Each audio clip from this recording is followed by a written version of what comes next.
شروع اللہ کے نام سے جو بہت بڑا نہایت رحم کرنے والا ہے۔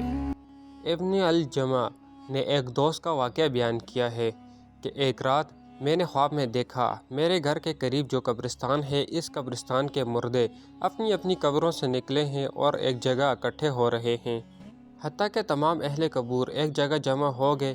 پھر انہوں نے گریہ وزاری شروع کر دی اور گڑ گڑا کر دربار الہی میں دعا کرتے ہیں، یا اللہ تو فلاں عورت جو صبح مر گئی ہے وہ ہمارے قبرستان میں دفن نہ ہو، یا اللہ ہمیں اس سے بچا لے۔ یہ گریہ وزاری سن کر میں نے ایک مردے سے پوچھا، کیا ماجرا ہے، تم کیوں یہ دعا کر رہے ہو؟ اس نے بتایا، جو عورت آج مری ہے جہنمی ہے، اگر یہ ہمارے قبرستان میں دفن کر دے گی تو ہمیں اس کا عذاب دیکھنے میں تکلیف ہوگی، اس لیے ہم یہ گریہ وزاری کر رہے ہیں اور گڑ گڑا کر دعا مانگ رہے ہیں۔ کہ یہ سن کر میں بیدار ہو گیا اور سخت متعجب ہوا۔ صبح ہوئی تو قبرستان کی طرف نکلا اور دیکھا کہ غور کن قبر کھود چکے ہیں۔ میں نے ان سے پوچھا، یہ کس لیے بنائی گئی ہے؟ انہوں نے بتایا، ایک مالدار تاجر کی بیوی فوت ہو گئی ہے، یہ اس کے لیے قبر کھودی گئی ہے۔ میں نے ان کو رات والا منظر بتا دیا۔ قبر کھودنے والوں نے واقعہ سن کر قبر بند کر دی۔ اب میں انتظار کرنے لگا کہ کیا ہوتا ہے۔ تھوڑی دیر گزری تو چند آدمی آئے اور غور کنوں سے پوچھا، قبر تیار ہو گئی ہے؟ انہوں نے جواب بن کہا، یہاں قبر نہیں بن سکتی کیونکہ نیچے کیچڑ ہے۔ وہ آدمی یہ سن کر دوسری پر چلے گئے کیونکہ وہاں بھی خواب والی بات پہنچ چکی تھی، اس لیے انہوں نے بھی قبر کھودنے سے انکار کر دیا۔ پھر وہاں سے وہ آدمی کسی دوسری قبرستان گئے اور وہاں پر قبر بنوائی۔ پھر میں جنازے کی آمد کا انتظار کرنے لگا، پھر اچانک شور اٹھا کہ جنازہ آ رہا ہے۔ میں بھی جنازے کے ساتھ ہو گیا۔ جنازے کے ساتھ ایک جم غفیر تھا۔ میں نے جنازے کے پیچھے ایک خوب رو نوجوان کو دیکھا۔ میرے پوچھنے پر مجھے بتایا کہ اس عورت کا بیٹا ہے، اس کی اور اس کے باپ کی تعزیت کی جا رہی تھی۔ جب میت دفن کر دی گئی تو میں نے ان دونوں کے قریب گیا اور کہا، میں نے رات کو ایک خواب دیکھا ہے، اگر اجازت ہو تو بیان کر دوں۔ یہ سن کر باپ نے یعنی مرنے والے کے خاوند نے کہا، مجھے خواب سننے کی ضرورت نہیں، لیکن لڑکے نے کہا، سنائیے۔ میں اسے تحلیے میں لے گیا اور خواب بیان کر دیا۔ پھر اس سے کہا، تجھے چاہیے کہ میں اس بات کی تفتیش کرے اور اس وجہ معلوم کرے کہ کیوں قبر والوں نے گڑ گڑا کر دعا کی ہے۔ اور اس نوجوان نے کہا، اور تو مجھے کچھ معلوم نہیں، مگر اتنا جانتا ہوں کہ میرے ماں باپ شراب نوشی کرتے تھے اور گانے سنتے تھے، نیز دیگر عورتوں پر بہتان لگا کرتی تھی، مگر یہ افعال اتنے سنگین نہیں ہیں کہ ہم میں دفن نہ ہوں۔ ہاں، ہمارے گھر ایک بوڑھی عورت ہے جس کی عمر 99 سال کی ہے، وہ میری ماں کی دائیا اور خدمت کار تھی۔ اگر آپ چاہیں تو چل کر اس سے پوچھیں کہ شاید وہ میری ماں کا کردار جانتی ہو۔ پھر ہم دونوں اس نوجوان کے گھر گئے۔ اس نوجوان نے مجھے ایک بالا خانے میں داخل کر دیا، وہاں معمر خاتون بیٹھی تھی۔ اس نوجوان نے بڑھیا کو میری طرف متوجہ کیا۔ میں نے خواب بیان کر کے پوچھا، اماں کیا تیرے پاس کچھ معلومات ہیں؟ یہ سن کر بڑھیا نے کہا، اللہ سے دعا کرتی ہوں کہ وہ اسے بخش دے، وہ عورت بہت زیادہ بدکار تھی۔ اس پر نوجوان نے بڑھیا سے پوچھا، کیا میری ماں شراب نوشی، گانا سننے اور عورتوں پر بہتان لگانے کے ثواب میں گناہ کرتی تھی؟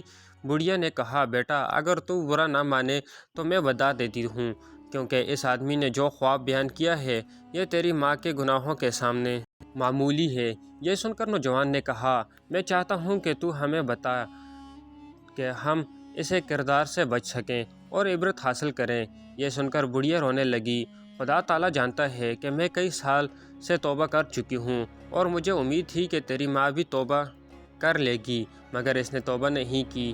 اب میں تمہیں 3 کارنامے تیری ماں کے سناتی ہوں۔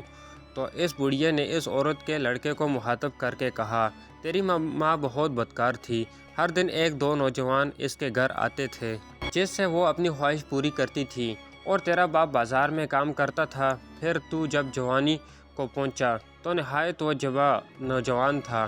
میں دیکھا کرتی تھی کہ تیری ماں کی طرف شہوت کی نظر سے دیکھا کرتی ہے، حتیٰ کہ ایک دن تیری ماں نے مجھے کہہ دیا کہ میں اپنے بیٹے پر فریضہ ہو گئی ہوں، لہٰذا کسی طریقے سے اس کو میری طرف راغب کرو۔ میں نے سن کر تیری ماں سے کہا، بیٹی یہاں تک کیوں جاتی ہے؟ تیرے لیے اور بھی بہت سے نوجوان ہیں جن سے تو اپنی خواہش پوری کر سکتی ہے، لہٰذا بیٹی تو اللہ تعالیٰ سے ڈر اور اس ارادے سے باز آ جا۔ تو تیری ماں کہتی تھی، نہیں مجھے اس کے سوا صبر نہیں۔ تو میں نے تیری ماں سے پوچھا، تو اس مقصد میں کیسے کامیاب ہو سکتی ہے؟ تیرا بیٹا بھی نو عمر ہے، تم خواہ مخواہ بدنام ہوگی، لہٰذا خدا کے لیے اس ارادے سے باز۔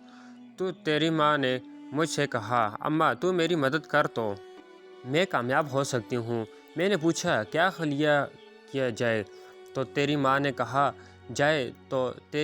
کہا، فلاں گلی کے مکان میں ایک عارضی نویس ہے جو خط لکھ کر مردوں کو عورتوں سے ملاپ کراتا ہے اور اجرت لیتا ہے، تو اس کو کہہ کر وہ میرے بیٹے کو تحریر لکھے اور نام لیے بغیر کہے کہ ایک دو شیزہ تجھ سے عشق کی حد تک محبت کرتی ہیں، وہ تجھ سے فلاں جگہ فلاں وقت ملنا چاہتی ہے۔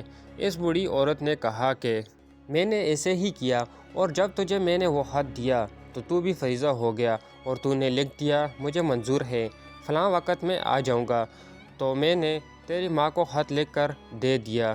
تیری ماں نے جواب پڑھ کر کہا، اماں تو میرے بیٹے سے کہو کہ فلاں وقت فلاں جگہ آ جائے، اور تو فلاں بلاخانہ اچھی طرح تیار کرو اور اس میں پھول اور خوشبو وغیرہ کا انتظام بھی کرو، اور تو میرے بیٹے کو یہ بھی کہے، تجھے جس عورت نے بلایا ہے وہ ابھی دوشیزہ ہے، وہ روشنی پسند نہیں کرتی، بلکہ یہ کام اندھیرے میں بہتر ہے تاکہ تمہارے والدین کو تم پر شک نہ گزرے۔ پھر میں تیرے پاس آئی تھی تو نے یہ بات مان لی اور رات کا وقت مقرر کر لیا، اور میں نے تیرا جواب دے دی۔ ماں کو پہنچایا اور اس نے بہترین کپڑے پہنے اور عمدہ خوشبو لگائی، اور وہ اس بالاخانے میں پہنچ گئی، اور پھر تو بھی پہنچ گیا، اور پھر داد و عیش سحری تک جاری رہا۔ پھر تو وہیں سو گیا اور میں نے آ کر صبح تجھے جگایا۔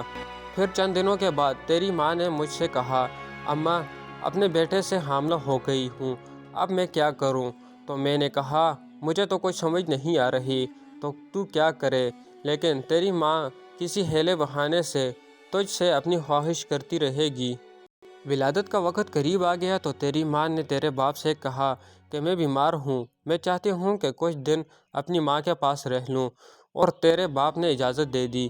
پھر میں اور تیری ماں تیری نانی کے گھر چلے گئے، وہاں ایک عمرے میں رہائش رکھ لی، اور جب ولادت کا وقت آیا تو میں ایک دائیوں کو بلا کر لائی، تو تیری ماں کے ہاں ایک بچہ پیدا ہوا جو کہ تیری ماں نے مار دیا، اور پھر ہم نے وہ بچہ دفن کر دیا۔ کچھ دن گزرے کہ تیری ماں نے مجھے کہا، اب پھر میں اپنے بیٹے سے خواہش پوری کرنا چاہتی ہوں۔ تو میں نے کہا، بیٹی جو کچھ ہو چکا وہ تیرے لیے کافی نہیں؟